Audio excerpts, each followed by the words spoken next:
Para darmos início ao nosso módulo de prática de contabilidade em ambiente informático, onde vamos executar a contabilidade de uma empresa utilizando a aplicação informática de contabilidade, vamos iniciar com uma introdução a conceitos básicos da contabilidade financeira. E para suportar esta introdução, usamos o Manual de Contabilidade Financeira em Ambiente Informático, aspectos conceituais e casos práticos. E vamos iniciar com aquilo que é o conceito de conta. Porque em contabilidade utiliza-se um sistema de codificação para classificar os elementos do ativo e passivo, bem como a dinâmica e evolução desses elementos patrimoniais resultantes da atividade empresarial ou de outros acontecimentos que afetem esse património. A unidade de classificação é chamada conta, que é definida em função dos elementos que contém. Por exemplo, a título exemplificativo, a conta 11, denominada por caixa, ela contém moedas, notas e outras formas de pagamento, nomeadamente cheque. Já a conta 32, que se denomina mercadorias, contém bens destinados para venda no âmbito de uma atividade comercial. A verdade é que a conta é expressa por um número, um código e uma designação. E, portanto, nós vamos utilizar o código de contas do sistema de normalização contabilística que está em vigor em Portugal.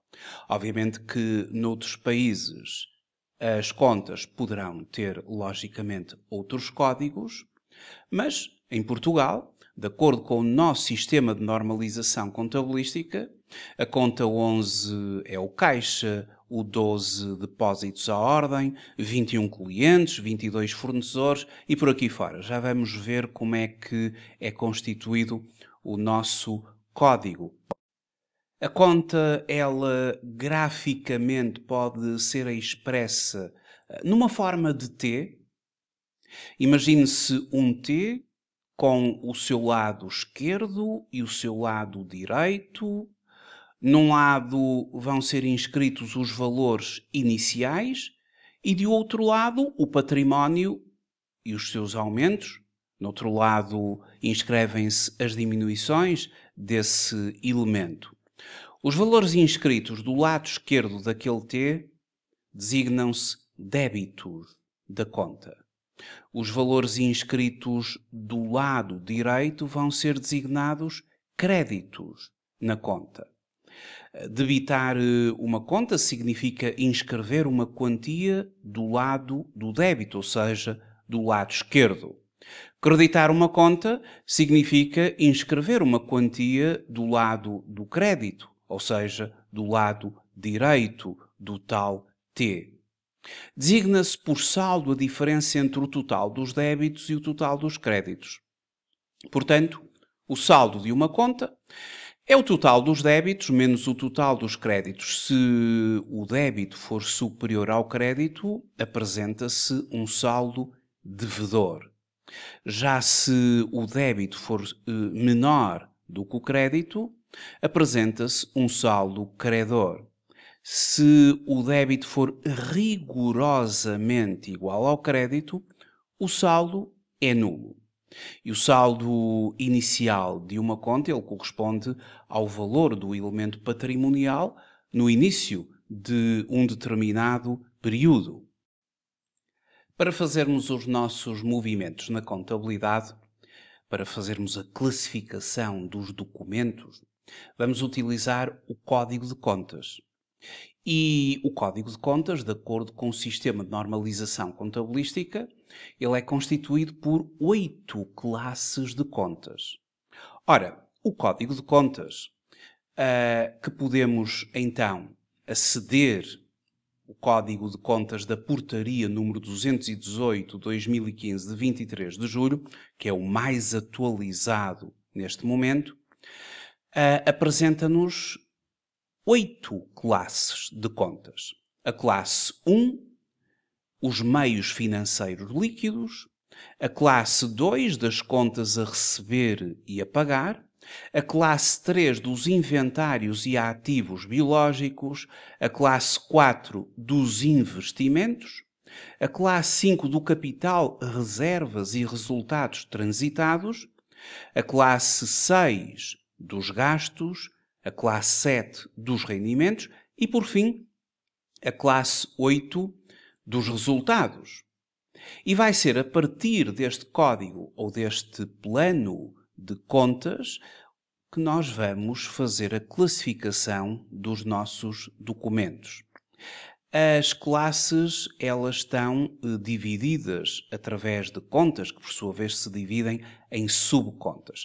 Trata-se de uma estrutura ramificada, onde nós vamos ter, como já referi, classes, contas, subcontas, e os nossos movimentos vão ser sempre feitos naquela conta ou naquela subconta de grau mais elevado. Por exemplo, a conta 21, que é a conta clientes, que pertence, obviamente, à classe 2, contas a receber e a pagar. E já agora clientes será contas a receber. Porque fornecedores, vem já a seguir, é uma conta a pagar. Mas dentro dos clientes, a conta 21 é uma conta constituída por 2 dígitos, como é a conta 22, a conta 23, a 24 e por aí fora. E uma conta constituída por 2 dígitos, como a conta 21, chama-se uma conta do razão. Por isso é que quando nós imprimirmos um balancete do razão, virão apenas os saldos integrados em contas de 2 dígitos.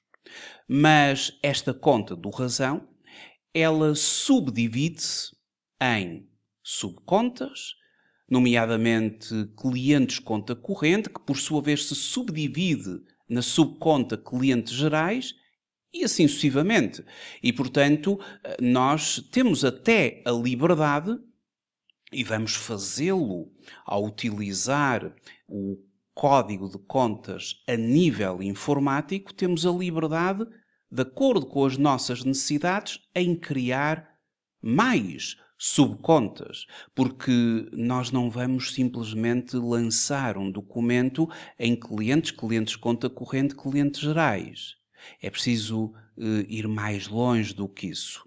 E, por exemplo, quando estivermos a fazer os nossos lançamentos no sistema informático, nós vamos ter as contas ainda mais subdivididas, nomeadamente nos clientes, nos fornecedores, como estamos a observar aqui, o código de contas do sistema informático que vamos utilizar daqui a pouco. Bom, mas voltando à questão do código de contas, quais são as regras de movimentação destas várias contas que vão desde a classe 1 até à classe 8? Para conhecermos as regras de movimentação das contas, nós temos de conhecer quais são as contas do ativo, as contas do passivo, as contas do capital próprio, as contas de gastos e as contas de rendimentos. Porque em função desta mesma tipologia, vamos ter regras específicas de movimentação para as diferentes contas. Ora, começando com aquilo que é uma conta do ativo. E para tal é preciso saber o conceito de ativo. O que é o ativo? O ativo, em conceito, é um recurso controlado pela empresa como resultado de acontecimentos passados e do qual se espera que fluam benefícios económicos futuros. O ativo é constituído pelos bens e direitos que a empresa possui, os quais lhe permitirão obter vantagens através da venda, da utilização, da melhoria da eficiência, etc.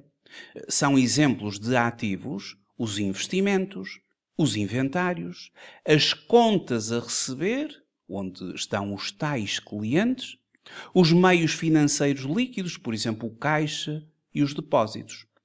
O ativo, no fundo, é aquilo que a empresa possui. Bens, direitos que, obviamente, a empresa possui. E, portanto, não será difícil chegar à conclusão que a conta de caixa é uma conta que pertence ao ativo, assim como os depósitos à ordem. Não é difícil chegar à conclusão que uma conta de clientes, que estamos agora aqui a identificar, a conta 21 de clientes, representa um ativo, porque quando um cliente deve um determinado valor à nossa empresa, nós temos o direito a recebê-lo do cliente. E, portanto, 21 clientes conta corrente, clientes gerais, nomeadamente esta subconta, é uma conta representativa de ativo. Mas atenção, que dentro de clientes, dentro da conta 21, nós vamos encontrar aqui uma conta nesta ramificação que ela não é do ativo. Adiantamentos de clientes a 21.8. Adiantamentos de clientes não pertence ao ativo, antes, pelo contrário, pertence ao passivo, porque quando a minha empresa recebe um adiantamento de um cliente, passamos nós a ter uma obrigação perante esse mesmo cliente e, consequentemente, a conta 218 vai pertencer ao passivo. Ou seja, por vezes aqui vamos encontrar contas do ativo, do passivo. Uma coisa é certa, entre a classe 1 e a classe 4, ou seja, entre os meios financeiros líquidos e os investimentos que pertencem à classe 4, umas serão do ativo, aquelas que representam bens e direitos, outras serão do passivo, aquelas que representam obrigações, como acontece, por exemplo, com os fornecedores. Os fornecedores, nós não temos dúvidas que é uma conta de passivo, porque quando existe um determinado valor lançado num fornecedor conta corrente, significa que nós temos uma dívida perante esse fornecedor, a qual terá de vir a ser paga dentro de um determinado prazo. Mas atenção, que se fornecedores parecem ter aqui uma natureza de passivo de obrigação, há aqui uma delas, a 228, adiantamentos a fornecedores, que, pelo contrário, é uma conta de ativo. Porque quando nós realizamos um adiantamento a um fornecedor, se eu adiantar uma verba a um fornecedor, por conta do fornecimento de uma determinada mercadoria, passo eu a ter um direito sobre esse fornecedor. Por isso, adiantamentos a fornecedores é algo que vai figurar no nosso ativo. Mas quando uma conta é do ativo, as contas do ativo, e lá estamos agora nós aqui a visualizar o tal T, não é? Onde temos do nosso lado esquerdo o saldo inicial e do lado direito o crédito. Do lado esquerdo o débito, do lado direito o crédito. E no débito, quando se trata de um ativo, os ativos são debitados pelo seu saldo inicial e depois são debitados por aumentos e creditados por diminuições. Quando se registar um aumento de um elemento do ativo, deve-se debitar a conta. Quando se registar uma diminuição de um elemento do ativo, deve-se creditar a conta. E já agora, os ativos, eles podem ser não correntes ou correntes. Exatamente como eles vão figurar na estrutura do balanço, porque a movimentação destas contas, ela visará em última instância a construção do balanço da empresa. E no balanço nós vamos ter o ativo. E temos o ativo não corrente e o ativo corrente. O que distingue o ativo corrente do ativo não corrente é que o ativo não corrente é constituído por aqueles ativos que a empresa espera manter por mais de 12 meses. Ou seja, tem aqui um caráter de estabilidade, como os terrenos, os edifícios, as máquinas, os investimentos financeiros de longo prazo. Os ativos correntes são os ativos que a empresa espera converter em dinheiro, utilizar ou consumir num período inferior a 12 meses. Portanto, ativo são bens e direitos. Quando se pretende ou se espera mantê-los por mais do que 12 meses, é um ativo não corrente, de médio e longo prazo. Quando a expectativa é a sua conversão em dinheiro ou a sua utilização, e a conversão em dinheiro será através da sua venda, estamos perante ativos correntes que se espera converter em dinheiro, utilizar ou consumir no curto prazo. E o curto prazo aqui é um período inferior a 12 meses, até 12 meses. Este é o conceito de ativo.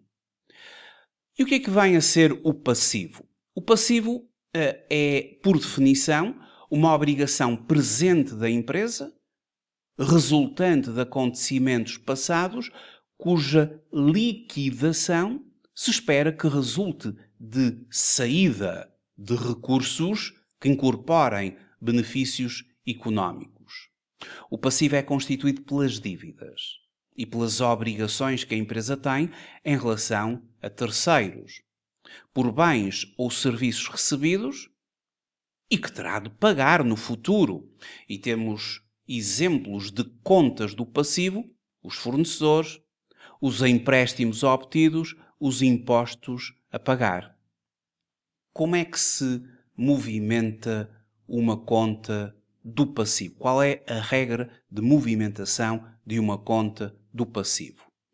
Temos então o nosso T, do lado esquerdo, como sempre, o débito, do lado direito, o crédito. Uma conta do passivo, ela credita-se pelo seu saldo inicial, no início de cada ano, havendo um valor, esse valor vem a crédito, e depois, à medida que vamos fazendo os nossos lançamentos no decurso do ano, as contas do passivo creditam-se por aumentos e debitam-se por diminuições. Quando se registar um aumento de um elemento do passivo, deve-se creditar a conta. Quando se registar uma diminuição de um elemento do passivo, deve-se debitar a conta. E a movimentação de contas de passivo visará vir a fornecer o nosso balanço. Porque no balanço figura, logo a seguir ao capital próprio, o passivo. E o passivo, ele pode ser não corrente ou corrente. Por definição, o que é um passivo não corrente? Não corrente, mais uma vez, tem aqui o significado de médio e longo prazo. E, portanto, um passivo não corrente é aquele que se espera vir a pagar daqui por mais do que 12 meses a partir da data do relato financeiro. Ou seja, a partir da data de relato, se for no dia 31 de dezembro de um determinado ano N, um passivo não corrente é uma dívida, mas que eu não irei já pagá-la no decurso dos próximos 12 meses. Ou seja, tem um horizonte de médio e longo prazo. Porque aquelas dívidas que eu tenho de as pagar no decurso dos próximos 12 meses e que são dívidas de curto prazo, é o chamado passivo corrente, que é aquele que a empresa espera liquidar ou cuja exigibilidade decorre num período inferior a 12 meses. Existem contas, como nós já vimos, que podem, algumas delas, espelhar ativos e outras passivos. E dentro da mesma conta, podemos ter algumas subcontas do ativo e outras do passivo. Isso é muito evidente, por exemplo, na conta 24, Estado e outros entes públicos. Quando nós temos um imposto a pagar, como acontece, por exemplo, aqui no IVA a pagar, a conta 2436, o valor que esta conta poderá vir a espelhar, eventualmente, vai pertencer ao passivo, porque é uma dívida, é uma obrigação. Mas, por exemplo, uma empresa poderá, no seu apuramento de IVA, ter IVA a recuperar, a conta 2437. E se isso acontecer, IVA a recuperar pertencerá à área do ativo da empresa. Ou seja, a própria conta 24 poderá ter algumas subcontas de ativo e outras de passivo. IVA dedutível, por exemplo, é um ativo, porque é um direito que a empresa tem a deduzir IVA. Já IVA liquidado pertencerá ao passivo, porque é um IVA a pagar ao Estado.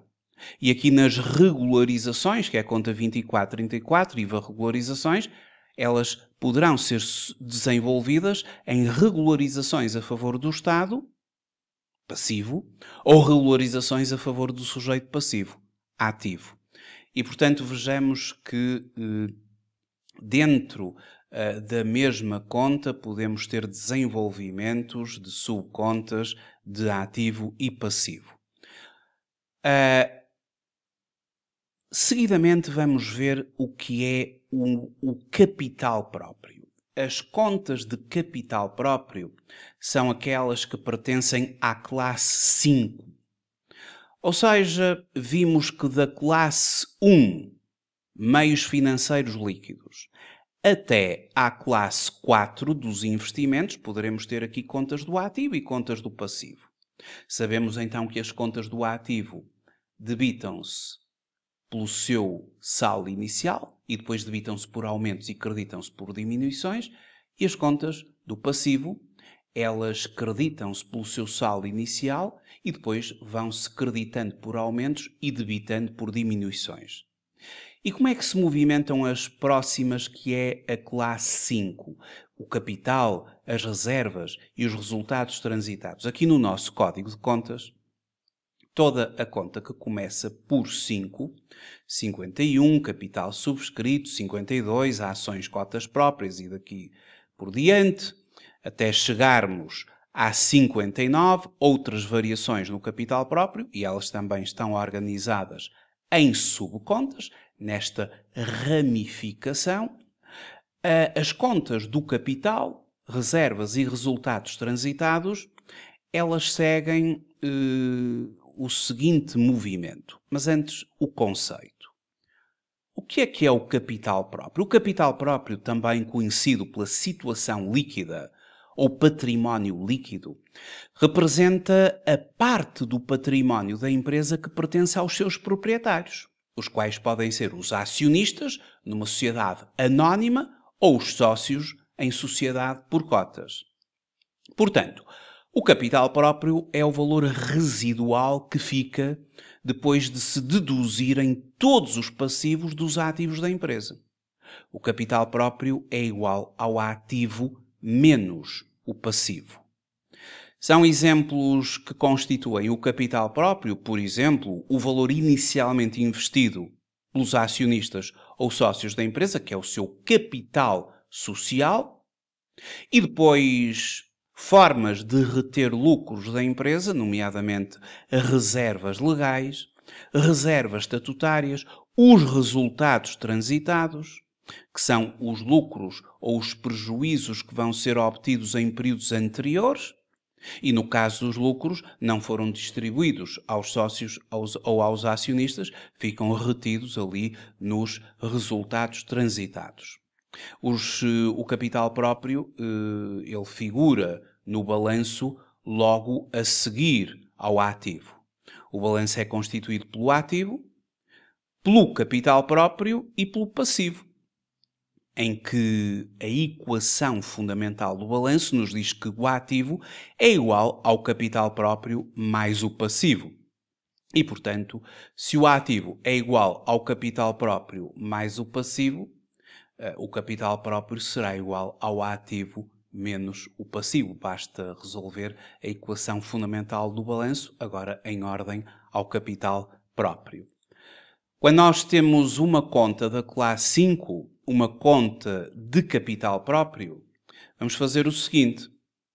De acordo aqui com a nossa estrutura de T, o capital próprio, ou uma conta de capital próprio, ela vai ser creditada pelo seu saldo inicial, no início de cada ano, aquilo que transita do ano anterior, e depois vamos, pelos aumentos, creditar a conta e pelas diminuições, debitá-la. Ou seja, uma conta de capital próprio, no código de contas do Sistema de Normalização Contabilística, a classe 5, credita-se quando se registar um aumento de um elemento de capital próprio, deve-se creditar a conta. Quando se registar uma diminuição de um elemento do capital próprio, deve-se debitar a conta. E, portanto, estas são as regras de movimentação para contas de ativo, de passivo e de capital próprio. Resumindo, as contas do ativo debitam-se por aumentos, creditam-se por diminuições. As contas de capital próprio e de passivo, elas têm exatamente as mesmas regras, debitam-se por diminuições e creditam-se por aumentos. As contas do ativo, as contas do capital próprio e as contas do passivo, os seus saldos, eles vão efetivamente alimentar posteriormente a construção do nosso balanço. O balanço é constituído por ativo, por capital próprio e por passivo. Mas dentro daquilo que é o nosso código de contas, depois da classe 5, vão aparecer os gastos. E os gastos pertencem no código de contas à nossa classe 6. A classe 6 será a classe dos gastos, assim como a classe 7 é a classe dos rendimentos. E vão ser gastos e rendimentos do período. Porque as contas de gastos e as contas de rendimentos, elas não têm um saldo inicial. As contas de gastos e as contas de rendimentos, elas vão nascer no início do ano e vão morrer no final do ano através do apuramento dos resultados. As contas de gastos e as contas de rendimentos do período, elas vão efetivamente alimentar a nossa demonstração dos resultados. E quando nós tivermos uma conta de gastos, nomeadamente um custo das mercadorias vendidas e das matérias consumidas, que é a conta 61, ou os fornecimentos e serviços externos, a 62, a 63 os gastos com pessoal, a 64 os gastos de depreciação e amortização, as perdas por imparidade a 65, e por aqui fora até a 69 os gastos de financiamento, mas quando nós tivermos uma conta da classe 6, que é uma conta de gastos, os gastos, eles vão ser, regra geral, debitados. A regra geral é debitar a conta de gastos. Eventualmente, de uma forma muito residual e para fazer uma correção, um estorno, eventualmente uma conta de gastos poderá ser creditada, mas a regra é debitar as contas de gastos. Os gastos, eles são diminuições nos benefícios económicos durante o período contabilístico na forma de ex-fluxos ou de depreciamentos de ativos, ou na incorrência de passivos que resultem em diminuições do capital próprio e que não sejam relacionadas com distribuições aos participantes no capital próprio. Os gastos, eles têm duas grandes divisões. Os gastos propriamente ditos, que resultam do decurso das atividades ordinárias da empresa, como é o custo das vendas, os salários, entre outros. E depois temos aqueles gastos que se denominam por perdas, podem ou não surgir no decurso das atividades correntes da entidade, incluem, por exemplo, as que resultem de desastres, como os incêndios e as inundações, bem como as que provêm da alienação de determinados ativos, onde se vão determinar menos-valias. E, portanto, resumindo, sempre que tivermos uma conta de gastos, ela vai ser, por regra, debitada. E as contas de gastos, portanto, quando nós fazemos um débito numa conta de gastos, isso vai provocar uma diminuição dos resultados de uma empresa. Porque o resultado de uma empresa, o resultado contabilístico de uma empresa, ele é dado pela diferença entre rendimentos e gastos. E os gastos têm esta natureza negativa. Ou seja, os gastos diminuem o resultado de uma empresa. E como a ligação entre o balanço e a demonstração dos resultados é feita pelo resultado líquido do período, nós na demonstração dos resultados vamos apurar o resultado líquido do período, que depois vai ser incorporado no capital próprio da empresa. A verdade é que, quando se movimenta gastos, há diminuição do resultado contabilístico da empresa e, por sua vez, diminuição do capital próprio da empresa. Os gastos, efetivamente, o débito numa conta de gastos aumenta o seu valor e diminui o valor do capital próprio. E o que é que são rendimentos? Bom, os rendimentos são aumentos nos benefícios económicos durante o período contabilístico na forma de influxos ou aumentos de ativos ou diminuições de passivos que resultem em aumentos do capital próprio que não sejam os relacionados, nomeadamente, com as contribuições dos participantes no capital próprio. Os rendimentos, eles têm duas grandes divisões. Os rendimentos denominados réditos. O rédito é aquilo que provém do decurso das atividades ordinárias de uma empresa. Resultam, por exemplo, das vendas, das prestações de serviços, dos honorários, ou seja, daquilo que é o core business da atividade ordinária da empresa. Mas podemos também ter rendimentos, e de uma forma, digamos que mais residual, denominados por ganhos, que podem provir ou não da atividade normal da empresa. Incluem, por exemplo, os resultantes da venda ou da alienação de determinados ativos e que podem provocar a existência das chamadas mais-valias contabilísticas ou de acréscimos, por exemplo, por aplicação do justo valor. Quer uns, quer outros, incorporam-se em rendimentos. E quando nós contabilizarmos uma conta de rendimentos que pertence à classe 7 do Código de Contas, desde as vendas às prestações de serviços, a conta 71 e a conta 72, que pertencem ao chamado rédito, ou seja, à atividade ordinária da empresa, até ao mais residual dos rendimentos, na 78, outros rendimentos, mas quando se contabiliza uma conta de rendimentos, a regra é que as contas de rendimentos, elas vão ser creditadas. Essa é a regra. E, portanto, eventualmente nós podemos vir a ter de debitar uma conta de rendimentos, o que vai acontecer, por exemplo, numa devolução de uma venda. Vamos debitar uma conta de rendimentos. Mas a regra geral é creditar as contas de rendimentos da classe 7.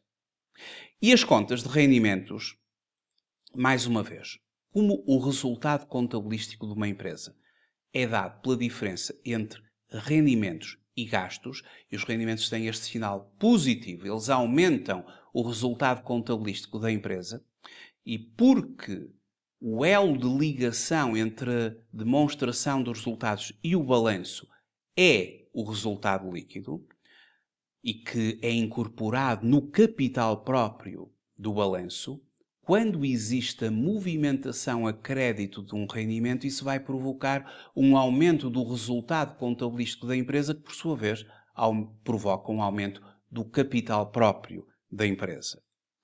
Ora, o crédito numa conta de rendimentos aumenta o seu valor e aumenta o valor do capital próprio. Então, resumindo, vamos fazer vários lançamentos a partir de agora. Vamos fazê-lo de uma forma muito prática, através da classificação de documentos que nos vão aparecer na nossa empresa. E sempre que tivermos necessidade de movimentar uma conta de ativo, as contas do ativo vão ser debitadas pelos aumentos e creditadas pelas diminuições. As contas do capital próprio e também do passivo, elas vão ser debitadas pelas diminuições e creditadas pelos aumentos. E movimentar contas do ativo, movimentar contas do capital próprio e do passivo, o grande objetivo, no final disto tudo, vai ser a construção do balanço da empresa. O balanço vai ser nutrido através dos saldos que nós vamos encontrar no final do período nas contas do ativo, do capital próprio e do passivo. Equação fundamental do balanço.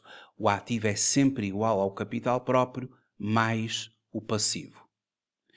A movimentação das contas de gastos e de rendimentos do período vai alimentar a denominada demonstração dos resultados. Ou seja, quando tivermos uma conta de gastos, a regra vai ser debitá-la. Quando tivermos uma conta de rendimentos, a regra vai ser creditá-la. Gastos pertencem à classe 6, rendimentos pertencem à classe 7. Entre a classe 1 e a classe 4, vamos poder ter contas do ativo ou do passivo. A classe 5 destina-se especialmente ao capital próprio. Mas atenção que são 8 classes.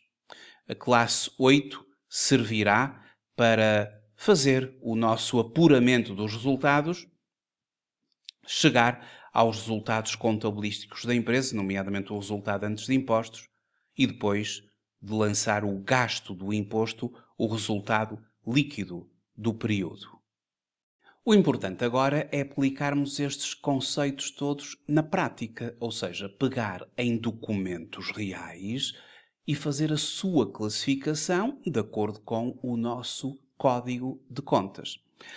Ao longo do curso, vamos utilizar o código de contas para a classificação de um amplo conjunto de documentos e fazê-lo também a nível informático. E vamos encontrar documentos que nos vão permitir trabalhar os 3 grandes ciclos de transações de uma empresa. Porque a atividade de uma empresa, ela desenvolve-se fundamentalmente através de 3 ciclos. O ciclo operacional, ou de exploração, o ciclo de investimento e o ciclo de financiamento. E, portanto, os documentos que viremos agora a classificar vão nos permitir trabalhar estes 3 grandes ciclos. Por exemplo, o primeiro ciclo, que é o ciclo operacional, ele contempla as atividades da exploração, que são as principais atividades produtoras do rédito da empresa. O tal rédito, não é? Das atividades ordinárias, vendas, prestações de serviços. Ou seja, associado ao objeto social da empresa, o ciclo operacional é caracterizado pela transformação dinâmica de meios financeiros líquidos em inventários e, subsequentemente, em contas a receber e a pagar de exploração correntes, complementando-se o ciclo com um novo encaixe financeiro. Alguns dos documentos que já a seguir vamos classificar e lançar no sistema informático para construirmos efetivamente a contabilidade de uma empresa vão pertencer ao seu ciclo operacional, o seu dia a dia de vendas, de compras, de mercadorias, por exemplo. Mas as empresas também têm o seu ciclo de investimento.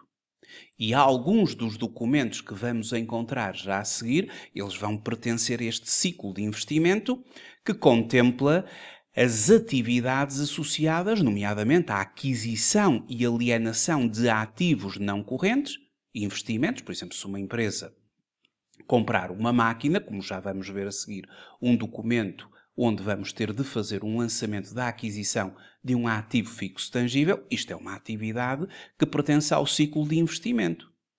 E de outros investimentos não incluídos em equivalentes de caixa, ou seja, não contempla os investimentos financeiros de curto prazo, altamente líquidos, que sejam prontamente convertíveis para quantias conhecidas e que estejam sujeitos a um risco insignificante de alterações de valor. Mas para além do ciclo de investimento e do ciclo operacional, nós também vamos fazer lançamentos sobre o ciclo do financiamento, que engloba as transações financeiras relacionadas com a obtenção de fundos estáveis, imediatos, adequados e necessários ao investimento e ao financiamento do ciclo da exploração.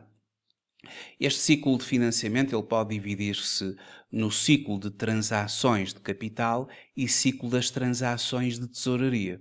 O primeiro corresponde às transações relacionadas com a obtenção dos recursos estáveis, enquanto o segundo integra as transações associadas à gestão de meios financeiros líquidos que assegurem o equilíbrio de tesouraria de curto prazo. Este ciclo engloba, em geral, as transações relacionadas com financiamentos obtidos, os empréstimos aos bancos, realizações ou reduções de capital e outros instrumentos de capital próprio, a cobertura de prejuízos, as doações, o pagamento de juros e dividendos, entre outras transações de financiamento. A verdade é que, ao longo de um ano de contabilidade, nós vamos ter vários documentos, alguns deles, a maior parte, dentro do ciclo operacional, outros do ciclo de investimento e outros no ciclo de financiamento. E o primeiro documento que nos aparece aqui na formação, para nós fazermos a sua classificação, é um documento que pertence ao ciclo operacional, porque se trata de uma fatura de venda de mercadorias. Então, a nossa empresa chama-se Ademo, que é uma empresa de comércio de artigos e prestação de serviços de comunicação SA. Vai ser esta a empresa que nós vamos executar a sua contabilidade.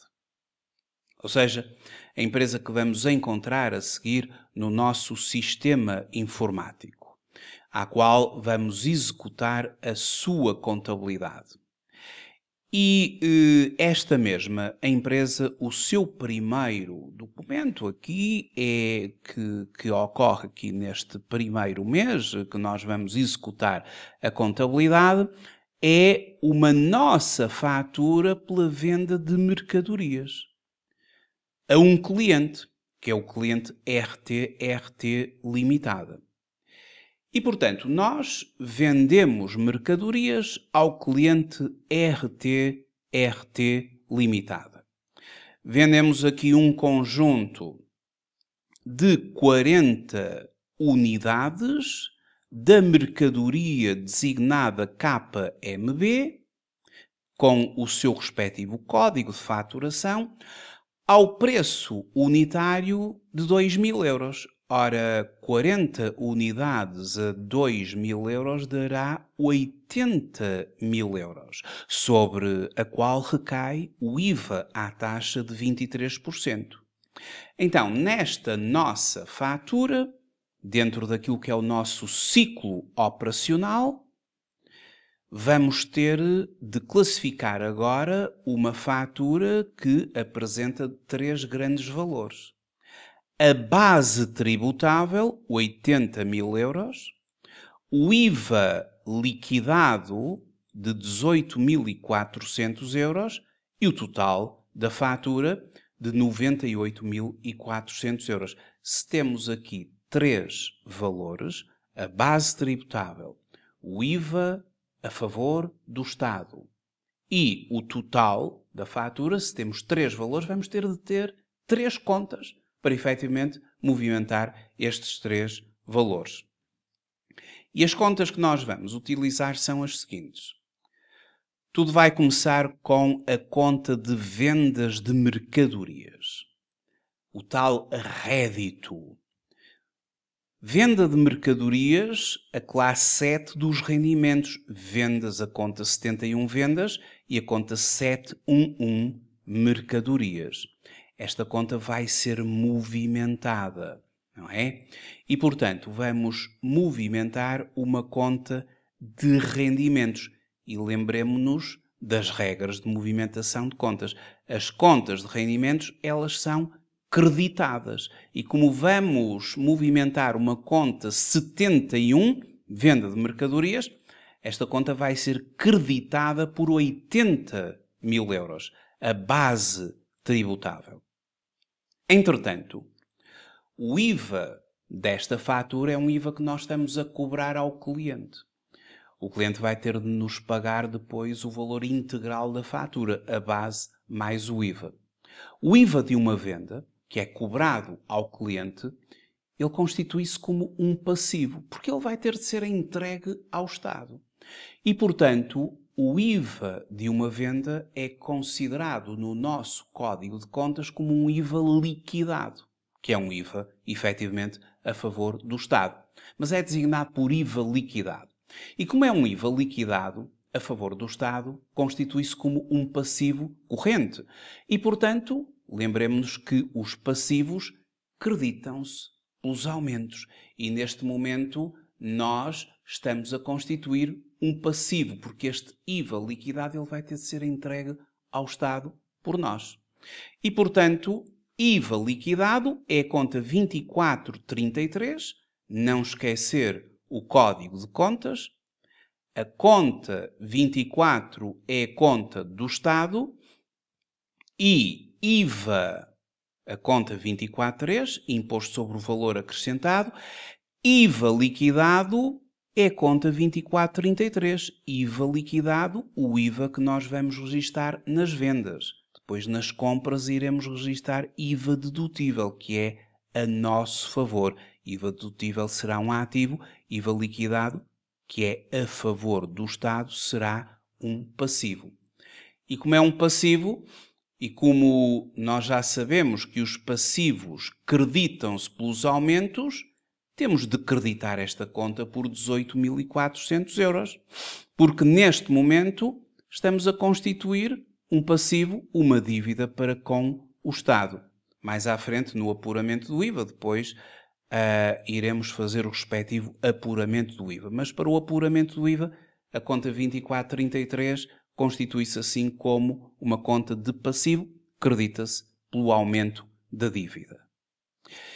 E a conta do cliente, que é o cliente RT, e nós vamos ter de criar uma subconta para este cliente, não esquecer que clientes pertence à conta 21, lembremos-nos mais uma vez do nosso código de contas, 21 clientes, 21 clientes conta corrente, clientes gerais, e portanto vamos considerar aqui que este cliente não tem qualquer tipo de relação de participação com a nossa empresa e consequentemente é um cliente geral, 21.1.1, subdividido na subconta 21.1.1.1 e depois temos ali a terminação que vai ditar que se trata do cliente RT limitada. E temos aqui a conta de movimento que vamos já ter de criar no sistema informático, na aplicação informática, para podermos lançar lá os registros neste cliente RT. Clientes é uma conta do ativo, porque a partir do momento em que esta fatura é emitida, e que estamos aqui a dar um prazo ao cliente de 30 dias, o cliente tem 30 dias para nos pagar, mas enquanto ele não nos pagar, nós temos o direito a receber do cliente. E, portanto, o cliente é uma conta de ativo. É um direito que a empresa tem a vir a receber 98.400 euros deste cliente daqui, pelo menos, a 30 dias, dadas as condições de pagamento da fatura. Porque estamos aqui a registar uma nossa fatura, que no fundo é uma venda a prazo, a crédito. Estamos a conceder um crédito de 30 dias ao cliente. E, portanto, sendo a conta de clientes uma conta do ativo, não esquecer que as contas do ativo debitam-se pelos aumentos. Logo, o cliente 2111 é debitado por 98.400 euros. Resumindo, esta fatura apresenta-se assim como uma venda a prazo, com uma condição de pagamento a 30 dias. A base é de 80.000 euros, a base tributável, sobre a qual incide 23% de IVA, 23% de 80.000, 18.400, o total da fatura 98.400. E, portanto, creditamos a conta de rendimentos, creditamos a conta de IVA liquidado, que pertence a passivo, e debitamos a conta de clientes, que pertence ao ativo. E em cada lançamento que vamos fazer, algo tem que ser sempre verificado. É que o somatório dos débitos tem que ser igual sempre ao somatório dos créditos. O princípio das partidas dobradas. E aqui, efetivamente, isso verifica-se.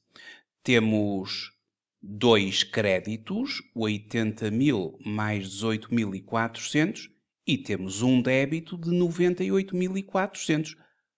O débito é igual à soma dos 2 créditos. O somatório dos débitos é igual ao somatório dos créditos. Este é um princípio que tem de ser efetivamente verificado em cada movimento que vamos fazer. Ora, já a seguir, vamos, na próxima videoaula, entrar no sistema informático e começar a fazer os nossos movimentos contabilísticos a partir do sistema informático, uma vez que todo este módulo vai ser explorado também com a utilização da nossa aplicação informática, onde vamos começar já a construir a contabilidade desta empresa. Muito obrigado por ter visualizado esta videoaula e até à seguinte.